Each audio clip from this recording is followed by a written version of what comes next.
Darovali by ste svoje oči? Dobrovoľne? Alebo ruky či srdce? Predstavte si, že sú takí ľudia. Aby sa dozvedeli, že Bratislavské dobrovoľnícke centrum ich potrebuje, pripravili sme im túto výzvu. Hľadáme dobrovoľných darcov orgánov. Daruj svoje srdce, oči, ústa, ruky alebo nohy na dobrovoľné účely. Pomôž organizáciám a projektom, ktorým záleží na živote v Bratislave. Staň sa dobrovoľným darcom ešte kým žiješ.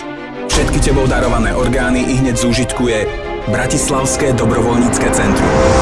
Ako sme predpokladali, originálna forma darovania orgánov zaujala aj najdôležitejšie médiá. Hľadajú sa dobrovoľní darcovia orgánov. S takouto kampaňou začalo svoje pôsobenie Bratislavské dobrovoľnícke centrum. Darovala som ústa, lebo som veľa rozprávala. Asi hlavu.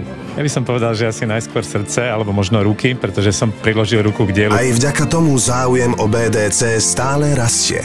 Každý sa môže zapojiť a pridať sa do katalógu darcov na stránke www.darujteorgány.sk.